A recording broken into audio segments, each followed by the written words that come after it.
Good evening and welcome to Words to Action. I'm Ken Gordon.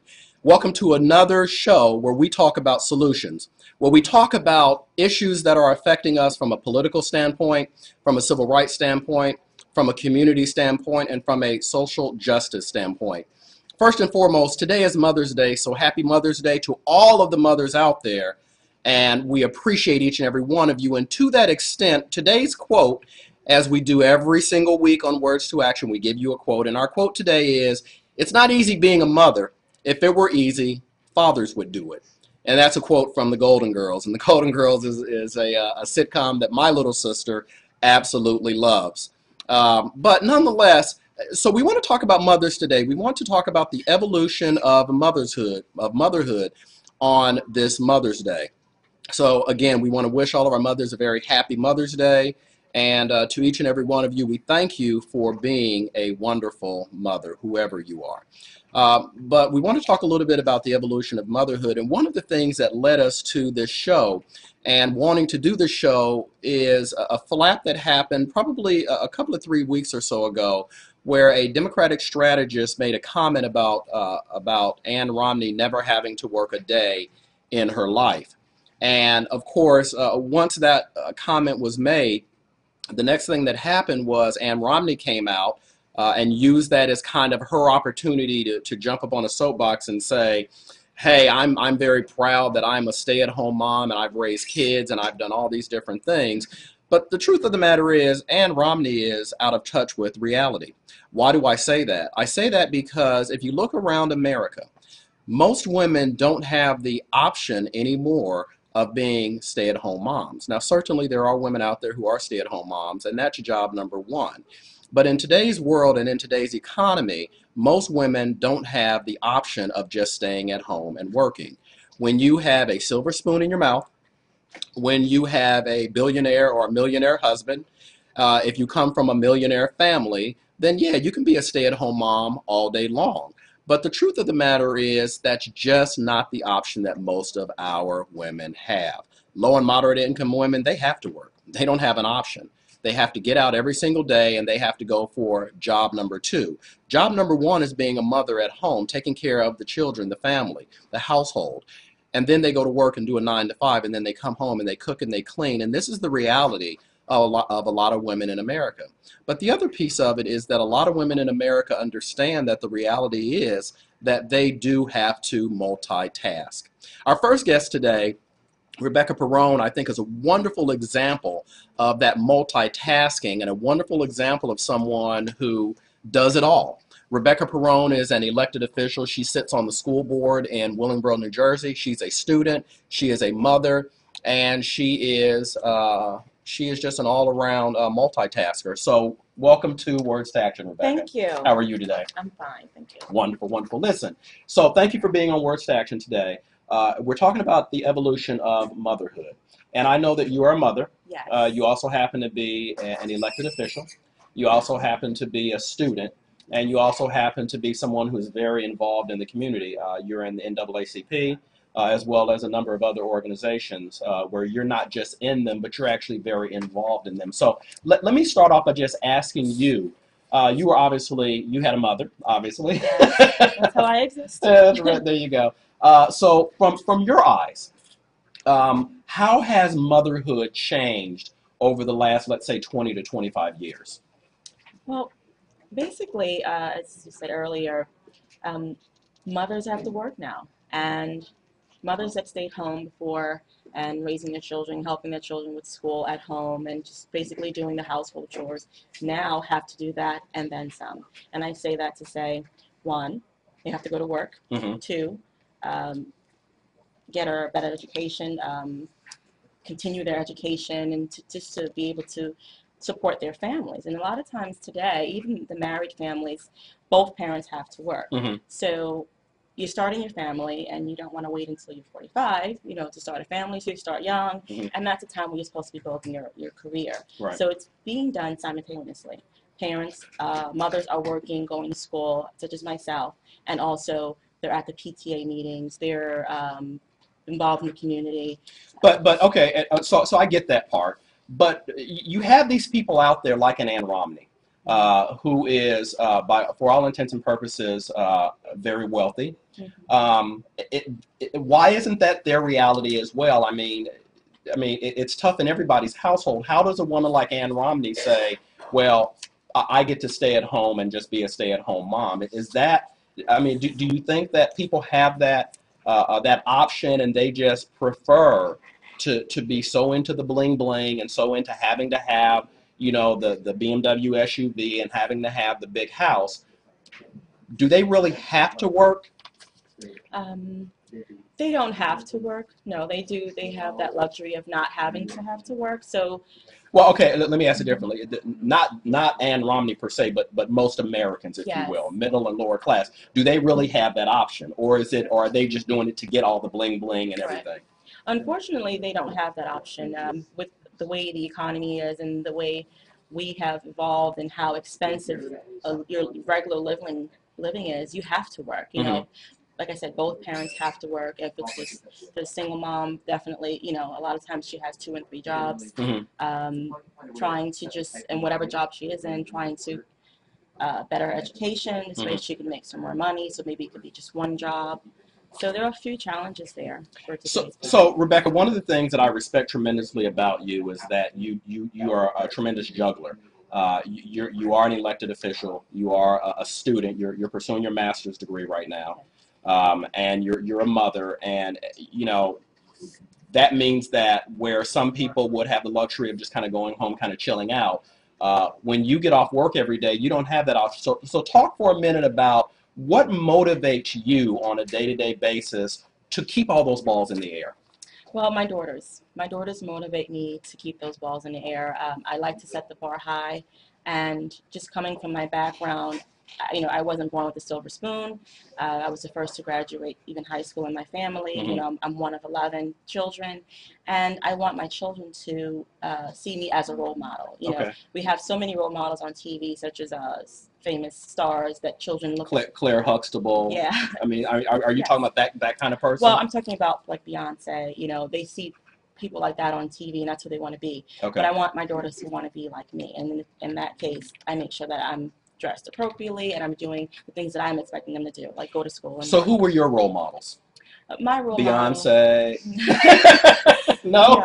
I had a family member that was a role model for me. She's an educator, and I just looked up to her, and I wanted to. And she furthered her education, and she's, I think, working on her doctorates right now. Okay. So I had her. Talk a little bit about your mother. I know that your mother is no longer living. Right. Talk a little bit about the kind of person your mother was, and how that impacted the kind of person that you are. Okay. Well, my mother, she was amazing. She came from Guatemala, and she had a few challenges. First of all, English was her third language. Her third language? Her third. Okay. She spoke Spanish and Garifuna was her primary languages, and English. Okay, whatever one you just said. Okay. Yes, and so she came to America because she had an opportunity to work at a fancy restaurant. She was a wonderful chef. And unfortunately, my mom was born with a tumor, which in Guatemala, they didn't know she had a tumor in her brain. And it prevented her from learning in school. So she was taught to be a stay-at-home mom. She cooked, cleaned, and that's what she knew. Okay. So she used her skills to move around in America, and that's what she did. She worked at restaurants, she worked at sewing factories, and she had all these different jobs to support her family and her children, and she never quit. But and I want to let you get back to your mom in just one second, but isn't that really the reality, and the part that Ann Romney is not in touch with, is that story of your mom, isn't that a very typical story of a lot of people in America, is that they have to work however they can, wherever they can, in whatever way they can, just to survive? Yes. It is a very typical story of the everyday mom, is what I like to call it, because the everyday mom doesn't sit at home painting nails or whatever. She's working, she's home, and she's doing her own gardening, she's cooking her own food, and she doesn't have a chef in her kitchen. Sure. And she gets ready for school, the kids for school for the next week. But that's a typical mom for today. Now, I think it was about last week or so when we were kind of reaching out to you to talk to you a little bit about coming on our show. And I called you to invite you onto the show. And you said, I'm sorry, Ken, but I need to call you back because I'm helping my daughter with her homework. Right. And I was like, wow. So how do you do it all? I mean, and the truth of the matter is, and this could be a whole show, unto itself, how do women have the ability to do all of that? What is it about a mother that makes her different or special from someone else from men, if you will? Okay. Well, I don't mean to sound sexist, but I feel that women are designed to multitask, and even the ones that stay at home, they are paying the bills, they're managing the money, they're taking care of the household, they're involved in their child's school, so they're the educator at home, they're the nurse. If their child is sick, they need to figure out what's wrong with them before they take them to the doctor. So a mother always has very many hats in the family. Where does the energy come from and the motivation? I mean, so you said it was your daughters that motivate you, and I get that part. But what about the energy? Okay, I mean, I go and I work an 8 or a 10-hour day. I come home, I don't have the energy to go do the homework thing and the chauffeur thing and all of that. Where does the energy come from for most mothers, do you think? That's a good question. I just think that mothers really look at their children and want the best for them. Not that dads don't, but we're proud and we want to make sure our children are shine, basically, and we want them to live in a house that's beautiful. So we continue to just, change the curtains. It's Christmas time. We're putting up all the holiday things. These things are important to mothers, that their children have this provided life for them. So let's talk for a second about the workplace. Okay. How has the perception of motherhood changed in the workplace from when you first got into the workforce years ago to now? Have you seen the attitudes change towards women in the workplace? I have. When I started working, early 2000s, when I started working, at that time, it wasn't something that women talked about. You went on a job interview, you don't really mention your children at all, because a lot of times it's thoughts that the person's having, oh, we're going to have problems, you got to leave early. Right. So, but nowadays, a lot of companies, women allowed to stay home. Not just women, but we have laptops, so we can take a day and work from home. If you have to take your child to the doctor, you can work it in where you can have a regular job, working in the office or wherever it may be, and still take care of your family. What's really interesting about that? I was reading a statistic a little bit ago that said that there are over 5 million women that do just that work from home, and they're moms, but they're also actually working on a job, but they do it from home. And that number was over 5 million, and it came from a Pew research study, versus 154,000 men. So even in that particular instance, women are better suited at kind of multitasking than men are. Let me ask you this though. So you talk about the evolution of motherhood. There are challenges. So talk to me for a second about the challenges of motherhood, and then I'm going to ask you about the rewards of motherhood. So what are the challenges? The challenges are, we're responsible, we're expected to take care of the family. Your child gets sick in school, even if dad's on the card, they call mom. It's just, that's the way it is. Communication, there's notes sent home to mom. Very rarely do you find a teacher sending a note to dad. So in other words, you're saying dads are being discriminated against. Okay, I'm sorry, go ahead. No, I mean, it's just the world we are expected to be the person, to be the providers, we're the caregivers, and it's not, whether we go to work or not, it's not something that's accepted that we're allowed not to care for our children. So it's expected. All right. And is that fair? I wouldn't say it's fair. I think it's just the way it is. Just fair or not, it's just the way it is. So all right. So one of the biggest challenges with motherhood is the responsibility, almost disproportionate, for caring for the children that women have versus men. And don't most men buy into that as well? Yeah, it's expected. They choose their wife, and they're expecting that this person is going to take care of the children that they create. and leave them alone so they can go and do the manly thing. Yeah. Okay. Okay. So talk for a second about the rewards. of motherhood? The rewards are, you see how healthy your children are, how smart they've become, you know, how they're excellent in their lessons, or maybe they're skilled in certain areas, such as music or dance.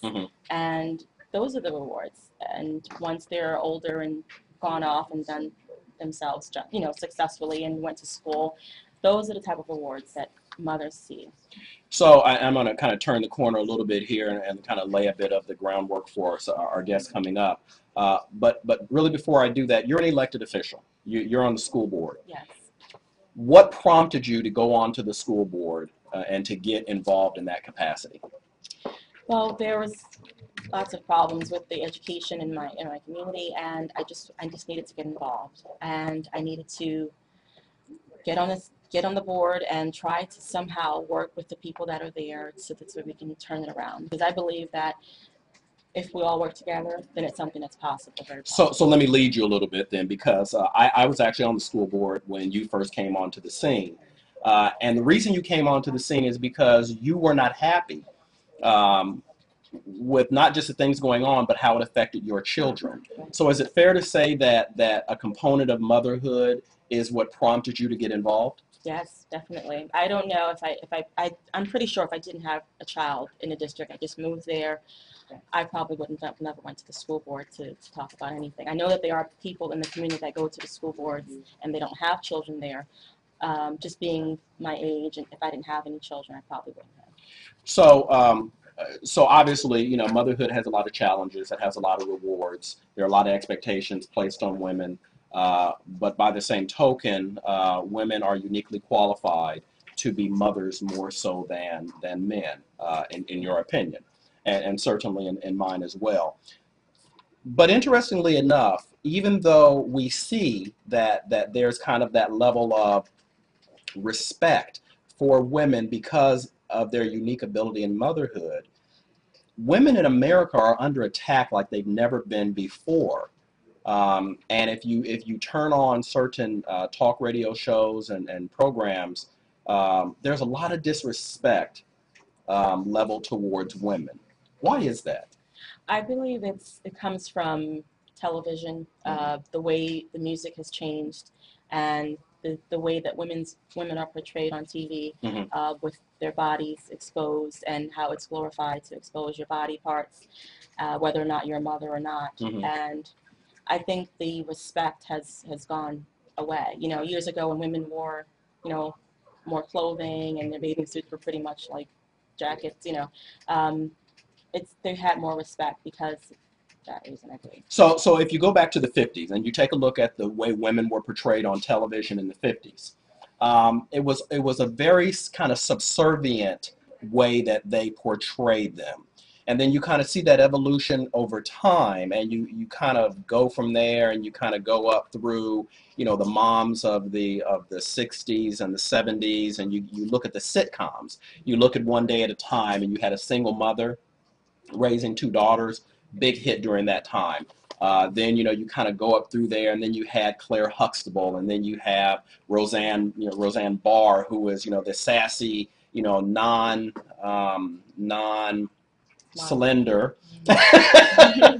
person, right? That kind of showed the reality of it all. Has TV really captured, in your opinion, has TV really captured the evolution of motherhood and of women fairly accurately, based on what was shown on TV then and what you see women doing now? Oh, I absolutely not. I believe the women and mothers of today are just like myself. They're working, they have 2 and 3 jobs. And if you think about the television shows, how many mothers that are playing mothers have 2 and 3 jobs and are going to school? Even the ones that are single moms on television in their sitcoms, they're not doing these type of things. They're not at the school board meetings. They're not, you know, portrayed as a PTA mom. I haven't seen it, at least I haven't seen it on television. Well, and you're too young to remember this, but years ago there was a sitcom called Harper Valley PTA, which really talked about a mother that was really heavily involved in the PTA and different things like that. And you're right, they don't talk about that on TV anymore. They don't talk about kind of those roles, those many different roles that women have. You don't even see a lot of elected official women in a lot of our sitcoms. With children, I mean, you'll see elected official women becoming. You know, a lot of movies have women president and different things like that. They're in Congress, but you don't really see that they're moms, that they are doing the mom part. It's like it's kind of X'd out of their position role in their everyday life on TV. So that's not the real. I don't believe that's real. That's not reality. That's not reality. And we only have a couple more minutes here, but so when you talk about the reality of women, the reality of motherhood, and we talked about the fact that women are under attack, what are some of the challenges in your mind? What are some of the challenges that women are facing, not necessarily mothers, but women are facing in today's America that they didn't necessarily face 20 years ago? Well, some of the challenges are the respect in the workplace as far as equal, being treated as equally. And it's been known already that women make less than men do. And they are, even if they're in a higher position of management, they're still treated less. So I think the challenge. Let me interrupt you right there, though, because you bring up something that's really interesting. You talk about women being treated differently and less equal than others. And it brings to my mind the case down in Florida right now with the young lady that was just sentenced 2 or 3 days ago to 20 years in prison for firing a gun up in the air. Her husband was beating her. He has a history of beating her, domestic violence. She tried to use the stand your ground law, fired the gun in the air, and she's been sentenced to 20 years. Is that an example of kind of that difference, or is that kind of an isolated situation? It's both. It's isolated. It's an isolated situation, but also, if she were a man and he felt like he was attacked, would it have happened the same way if he shot the fire in the air? I don't know. Would they have treated her differently? Would her sentence have been lighter? I'm not sure. So. Yeah, and I think at the end of the day, one of the lessons here is, I don't know if you can narrow it down and say it's because she was a female, or is it because she was an African American, or is it because she didn't have the same kind of means, connections, and family that other people do. But somewhere in there, there's certainly some different treatments that people are experiencing. Rebecca, thank you very much for being my guest today. I appreciate everything that you do in the community. I appreciate everything you do as a mother and everything that you do as an elected official. You have way more energy than I could ever muster in order to do everything that you do. But your children are blessed to have you, and I think you're a wonderful role model for women of today. So thank you for being here on Words to Action. Thank you. One of the things that is very important as we really look at this conversation of today's women and kind of the evolution of motherhood is also how women are treated. What are some of the resources for women? My next guest, Alisa Oglesgy, who is an author, a speaker, and a consultant, is someone that really gets to, I think, the crux of that. She is someone who provides resources for women, mothers, single women, etc. And we're excited to have her here today to talk a little bit about her company, what she does, and the kinds of resources that she provides to women. So, Alisa, welcome to Words to Action. Thank you. It's a pleasure to be here. All right, wonderful, wonderful. So, Alisa, talk to me a little bit about Alisa Oglesgy, who you are, and exactly what it is that you and your company or your organization, what you do. Okay, to give you a bit of background about Alisa Oglesgy, of course, I am a boomer woman who worked in corporate America for over 20 years, left there because I always wanted to have my own business, started several businesses, but from there saw a void in other avenues that women need to be educated, enlightened, and inspired as it relates to being an active, productive woman in the 21st century. Okay, okay. So, inspired, what were the other two? Educated, motivated. And motivated. Okay. So what is the name of your organization? OMG Women United is the name of my organization. OMG Women United. Yes. Does the OMG stand for anything? It does. It can stand for Oh My God, Oh My Goodness, and Oglesby Marketing Group, which will never go out of style. Okay. All right. Great. All right. So OMG, because I'm just thinking about my daughter who texts me all the time, and she uses I didn't know she was texting me about your company though, but anyway. But that's a good thing because we are here to inspire and motivate women and girls. So your daughter would also benefit for some of our trainings and seminars. Why do women need to be, I mean, you said avoid. Why do women need to be inspired and motivated?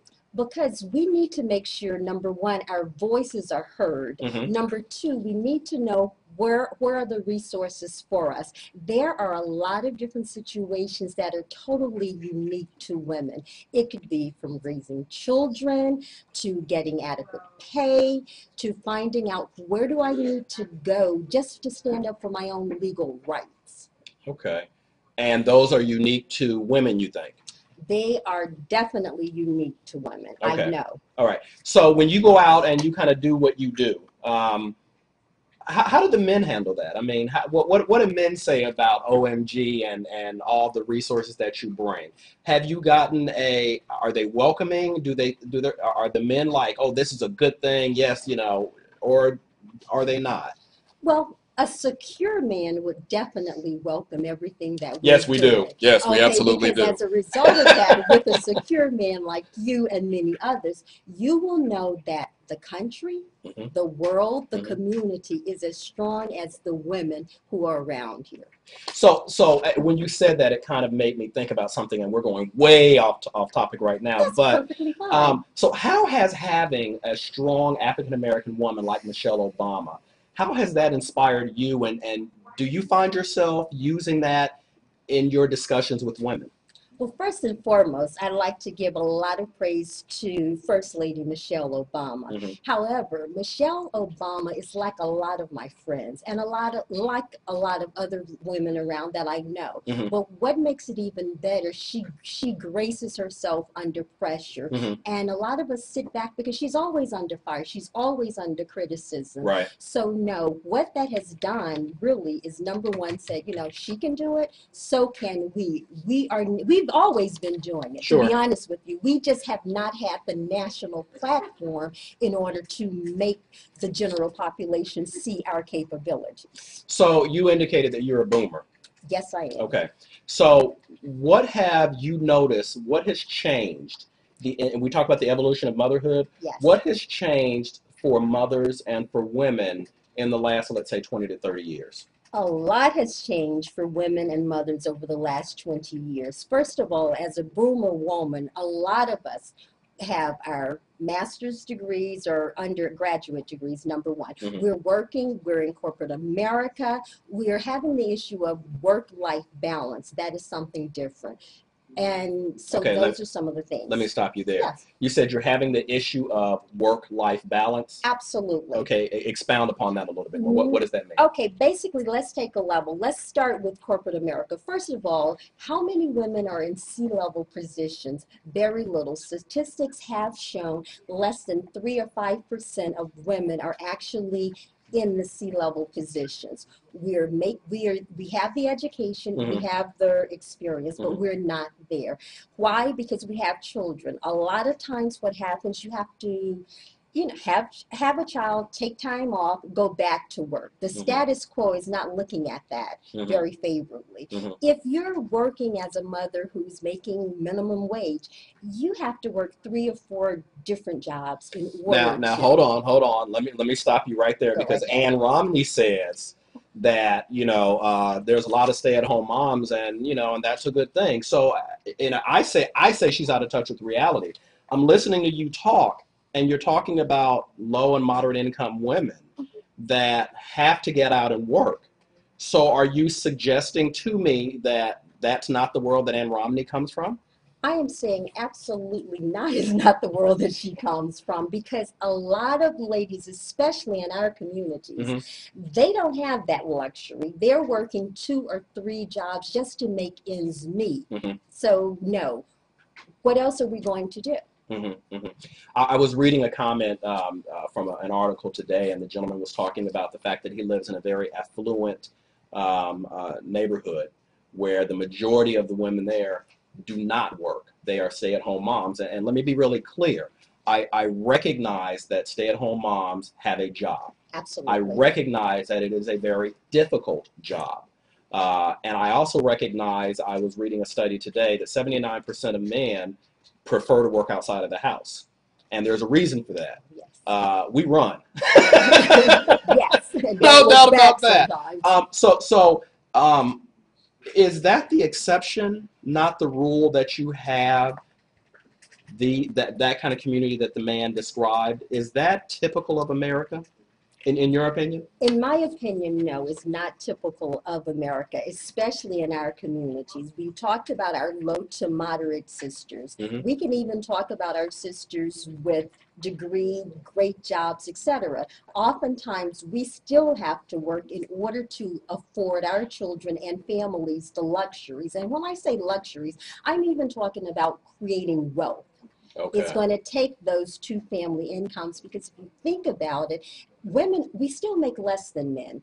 That's a big push right now. For every dollar that a man makes, Mm-hmm. there have been studies showing from 65 cents to 81%. So if that's happening to the general population, imagine how few money that is for the average moderate to middle class woman. So let me ask you this. Why then, when Hillary Rosen made the comment, and then Ann Romney came back and jumped all over it, and they went to President Obama and they wanted him to apologize, and Michelle Obama sent a tweet out, why that reaction? If it's really the reality that most people, that most women do have to work outside of the home, do have to have two jobs, the first one being a homemaker and the second one being whatever else it is, why then did not more people identify with that? But it seemed like more people kind of felt sorry for Ann Romney. Well, naturally they would. That was just a great political ploy. Now let's think about everything else that has been going on. So that was finally something that they could say and twist things around. Okay. Because that is definitely not the reality of most women. So then, do you understand what Hillary Rosen was trying to say, or? Oh, absolutely, absolutely. Not having, I mean, you can go and buy $1,000 T-shirt, as Ms. Romney did. Oh, I don't have $1,000. So for a lot of us, I mean, that's the money for our children's Right. college. That could be rent for several Sure. months, or it could be other things. But to spend $1,000 on a shirt, Mm-hmm. a T-shirt. It seems to me, if you take a look around America, it seems to me that women as a whole, and I discussed this with our first guest a few minutes ago, who's actually an elected official, it seems to me that women are under attack. You listen to Rush Limbaugh, and you know, the ignorance that he puts out there, and just this past week, he had some very disparaging comments about Hillary Clinton, our Secretary of State. Yes. He had some very disparaging comments about women as a whole. Why is that tolerated? Why do people allow that kind of very negative attacks on women to go on? Why is that? And do women really notice that when it comes to the political process? Do you think women are going to remember that? First of all, yes, women are going to remember this when it comes to the political process. But why do women allow this? Well, actually, again, our voice, we need to come together and say no. If you look at what's going on, let's look at the cause and the effect. Mm-hmm. Basically, the status quo, the men, Mm-hmm. the good old boy network, Mm-hmm. is really becoming a minority. Mm-hmm. Recent studies have shown that 52% of the population are females. Okay. So as a result of this, they're like, okay, what can I do? I'm going to have to do something to keep women away from the political process, Mm-hmm. keep women, again, without the correct pay, Mm-hmm. because they know our strength is their fall. Okay. So what are women doing about it? That's one of the reasons for starting OMG Women United. We also need to cross-collaborate with other organizations in order to have a stronger voice. Let's look at who controls the media. I mean, less than 3% of in key position are women. Let's look at our federal courts, and sorry to go on, but all of this is extremely important. Let's look from a political perspective. How many women are in elected positions? Okay, there's a big push for that now. So let me, and you bring up a number of very, very, very interesting points, and I wish I could get to all of them, but I can't. But I'm going to kind of back up for just 1 second, and let's get to OMG. Okay. So you've identified a number of different areas, and we want to talk about solutions, right? Absolutely. So how does OMG help provide solutions to some of those issues? Okay. One of the ways OMG provides solutions is, number one, we teach small business startups. Okay. We teach them basic marketing, selling skills. What do you do for an LLC? How do you go through those particular steps in order to start creating economic development empowerment? Okay. That's one of the things we do. Another thing we do, we mentor young girls.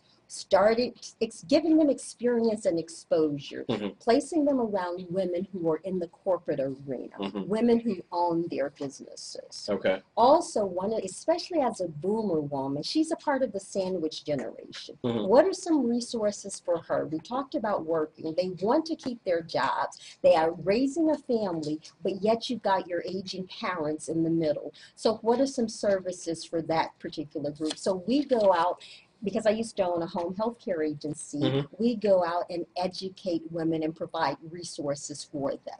So I see that you have a couple of books on your lap. Yes. And I'm guessing you brought them for a reason. I'm not sure if you're going to sit over them to make yourself taller, or if you, if you want, or if you need to talk about them. So talk to me about the books in your lap. Well, yes. Well, basically, these two books, and this is something else. One of the things about it, turn it towards the camera here.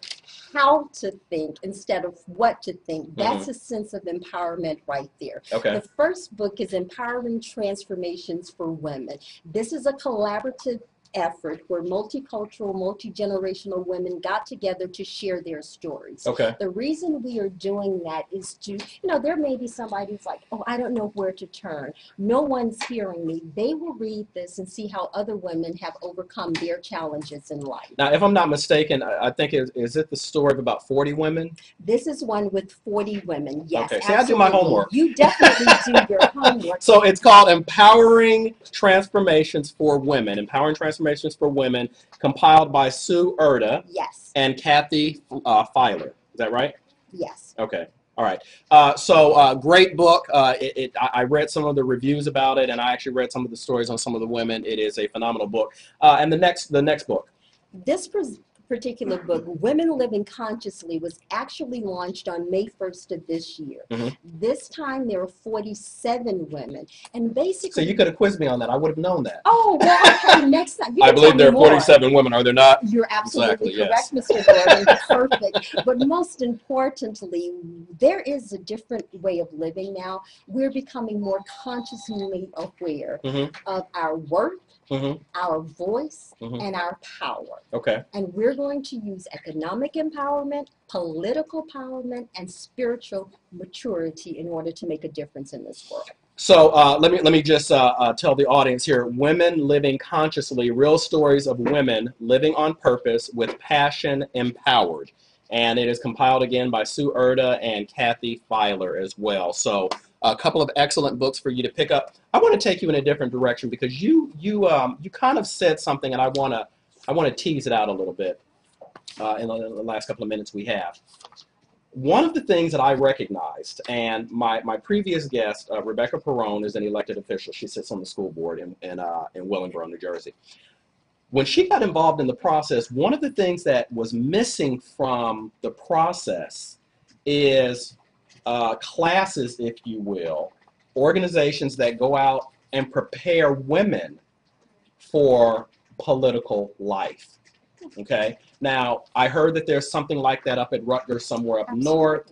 But the truth of the matter is, this is something that is a nationwide thing. So we have viewers all over the country that tune into Words2Action. So talk for just a second about the need to have some organization that trains women for political life? Well, actually, there is one. It's called the White House Project. This is actually a nationally known organization, and basically they're targeting young women between the ages of 21 and 35 or 36, I believe. Okay, it's called the White The House. White House Project. So Okay. please go online. Is it partisan? Nonpartisan, no, Okay. absolutely, it's nonpartisan. In addition to that, there's something right across the bridge in Philadelphia. And I'm bringing this up because although it was started in Philadelphia, it has a national appeal. It's called Vision 2020. Okay. And basically what we're doing is mobilizing people to get women to get out to vote. But let's look at it again. Vision 2020. That's 8 years from now. That's the centennial of the 19th Amendment that actually gave women the right to vote. Okay. Okay. So, and that's a national appeal. Okay. All right. So OMG provides resources to women. You go out and do public speaking. You do seminars. How do people get in contact with you if they want you to come in and do trainings or seminars? Okay, for workshops, trainings, seminars, group discussions, they can contact us at OMG Women United. They can follow us on .com. Okay, .com. They can follow us on Twitter. And they could like us on Facebook. And again, it's OMG Women United. OMGWomenUnited.com. Yes. And one more time, some of the resources that you provide to women. Okay. Workshops, seminars, training, specifically boomer issues. That could be reinvention, reemployment, small business ownerships, grief, losses, and divorce. Okay. Okay. Wow, that last is a big one, divorce. So you have workshops that help women how to deal with, you have workshops to help women understand how to deal better with divorce? Yes, navigating the legal system, your rights as a woman, things you should ask your attorney, things you should ask the courts, things you should prepare for before you actually go down that line. Because again, you want to protect your assets as much as possible. Absolutely, absolutely. Wow. A wealth of information, a lot of things that you all offer to women as resources, and obviously to mothers on the whole.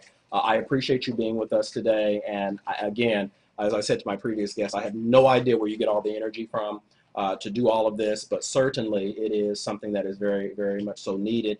I did look, I think last week, at a study that showed the disparity in income between men and women that still exists.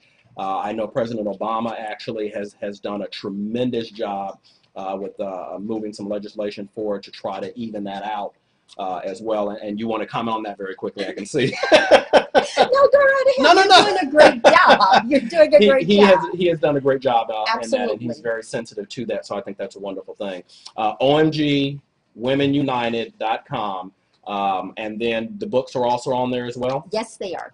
Okay, wonderful. And I may add, whenever someone orders from the website, basically solution-oriented, we're giving a portion of all proceeds to women in transition. Well, I think that's very important, absolutely. So a portion of the proceeds go to women in transition. Absolutely. That's a wonderful thing. Alisa, thank you so much for being on Words to Action. I appreciate you coming on our show and sharing resources that women have available, and certainly we will do everything we can to point women towards OMG and the wonderful work that you all are doing. Thank you very much. It was a pleasure being here. Thank you for being here with me. So as you can tell, there are resources out there for women, and there are things that women can do, whether it's political, whether it is within the community, or whether it is educationally. But the bottom line is it's really all about understanding where to go and get certain resources. Now, one of the things that we want to talk a little bit about for a few moments with my next guest, who is Tia Sanders, is we want to talk a little bit about kind of the evolution of the family over the past several years. And Tia is with a company that is the Crossroads program. Yeah. And she actually is a licensed clinical social worker. And she works very specifically with the foster care program.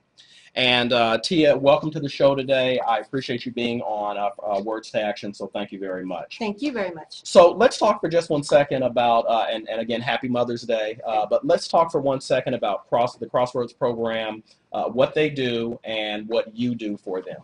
Crossroads Programs is a nonprofit organization located in Willingboro, New Jersey. Hang on just a second. Woo woo. Okay, I'm sorry, go ahead.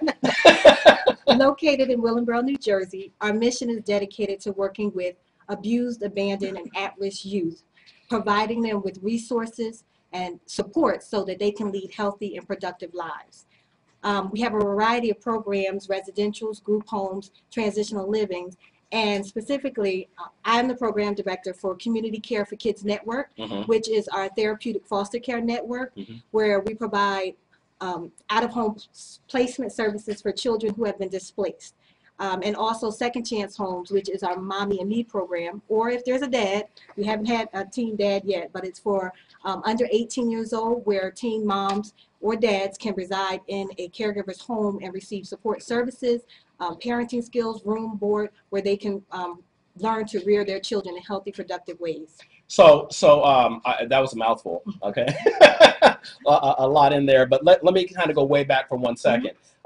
Help us understand the significance of May relative to what you do.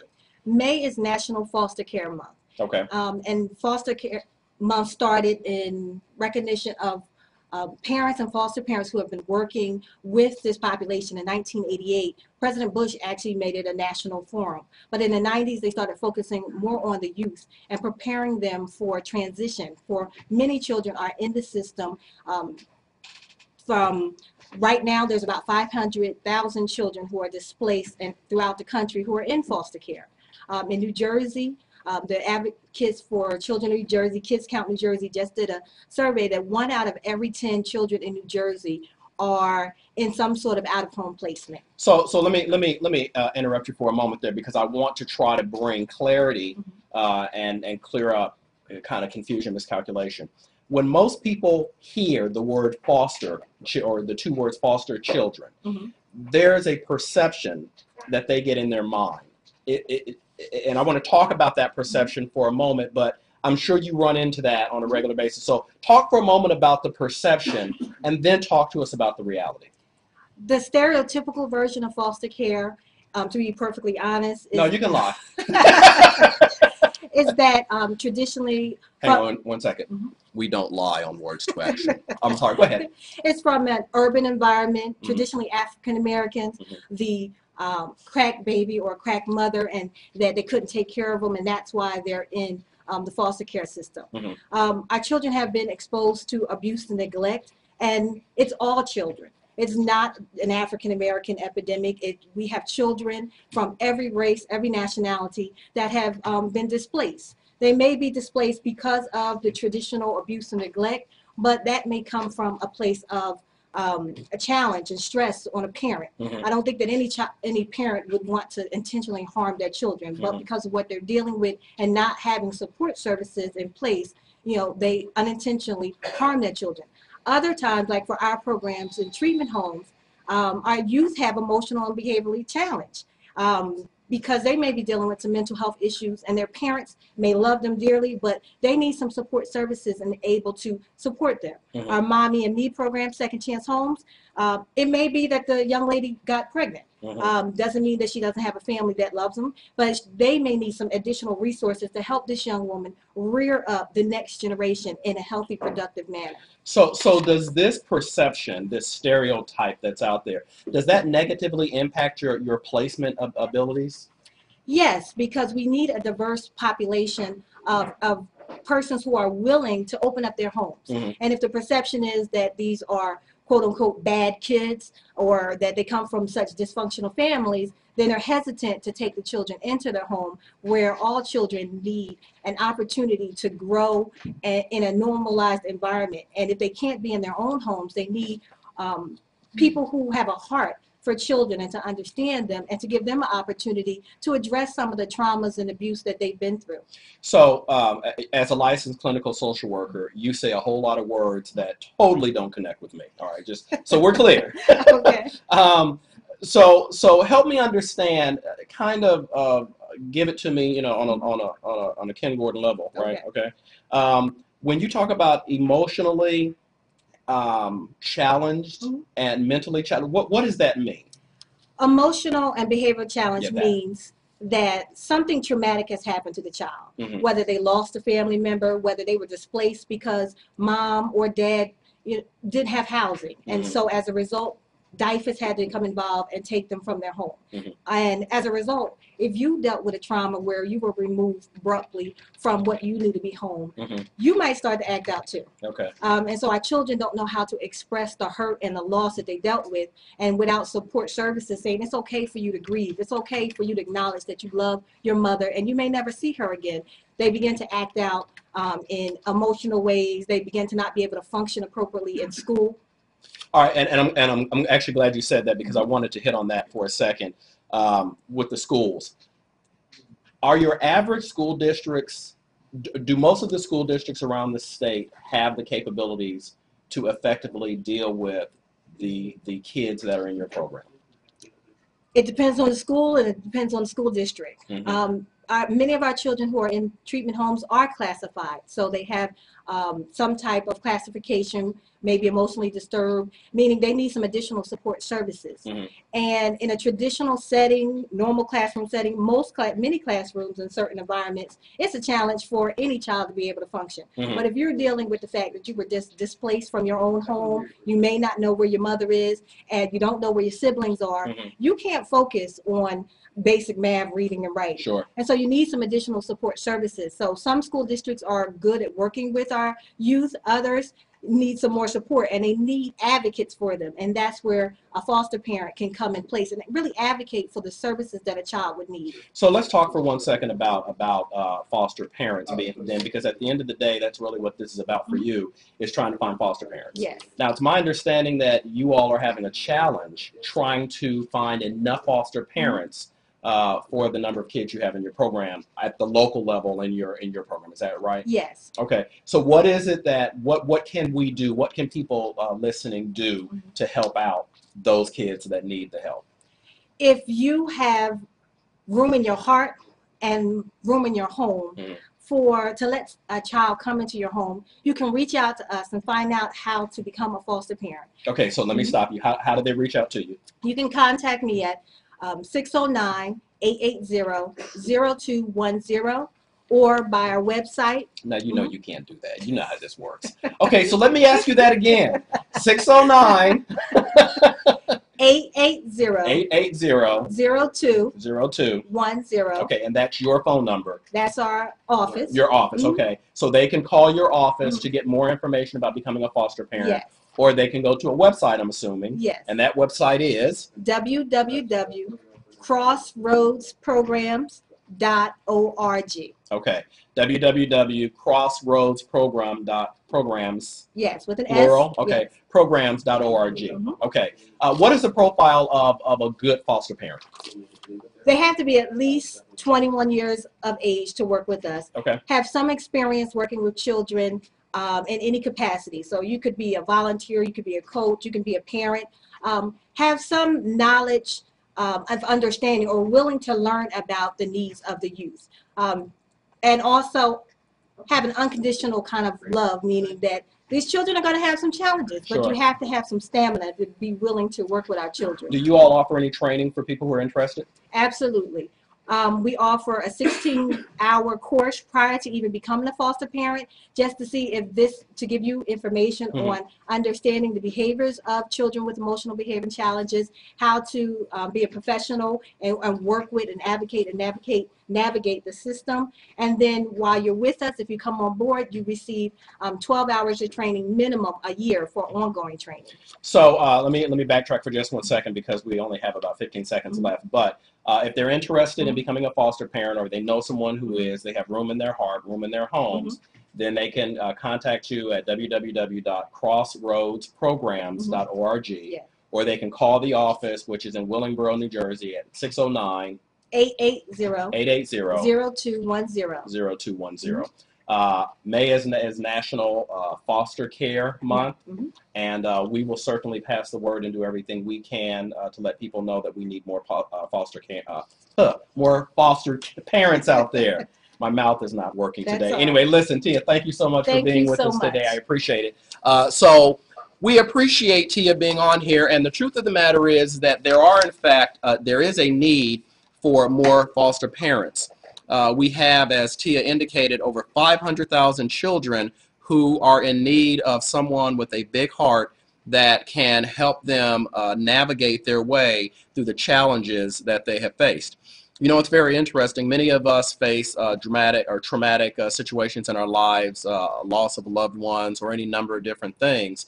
And as adults, many of us don't handle that really well. Imagine about a child. Imagine about a teenager, someone that is still not fully developed mentally and is still learning how to cope. So we appreciate Tia being here. We appreciate the Crossroads program for all that they do, and we encourage each and every one of you to please reach out if you know someone who's interested to the Crossroads program. We also appreciate Alisa Oglesby and her OMG Women United organization. We thank her for being on today, and we also thank our special guest, Rebecca Perrone, an elected official and a talented woman as well. When we think about what it is that a solution, if you will, or what we want to leave everyone with today, what we want to leave you with at the end of the day is that it is necessary to inspire, to motivate, to educate our young women. Certainly our women need to be inspired and motivated and educated as well, but if there was an action item that I could give to everyone sitting there and watching right now, it would be find a young person, a young lady, and encourage her, inspire her, motivate her, be a role model to her. As you heard from our guest, Ms. Perrone, her mother and her family, they were her role models. Not Beyonce, not, you know, I don't know, whoever else, but it was your family. And the truth of the matter is your family is often the people that make the most difference in the world. To that extent, and speaking of family, I want to dedicate today's show to a very, very special woman, and her name is Addie B. Kelly. Addie Kelly is my grandmother, and she passed away last year. My mother was with her when she passed away, and my mother is the strongest woman that I know. She is an awesome, awesome woman, and she is truly the kind of a woman that the world could learn from. Addie Kelly, my grandmother, we called her Mother Dear. She is the second strongest woman that I know. And I want to dedicate my show to her today because of the specialness and the gift that she gave to the world in the person of Shirley Gordon, who is my mother. The last thing I want to leave you with today, when you start talking along the lines of action items and things we could do at the end of the day, is it is very important that we provide support to women as entrepreneurs, as business people, as potential elected officials. Because when you talk about Mother's Day, when you talk about honoring your mother, we have to stop doing it by sending a Hallmark card, a mahogany card. We have to start doing it with our actions. We have to not allow those people out there who are denigrating women, whether it is on a radio show or on a rap record, we have to say no more. These are our women and we're not going to tolerate it. So that is something that we've got to do. If we really, really want to honor our mothers, if we really, really want to honor our women, then we have to make Mother's Day last the entire year, and we have to say no to the denigration and disrespect of our women in every community. I'm Ken Gordon. This has been Words to Action. I appreciate you being with us. Have a wonderful week.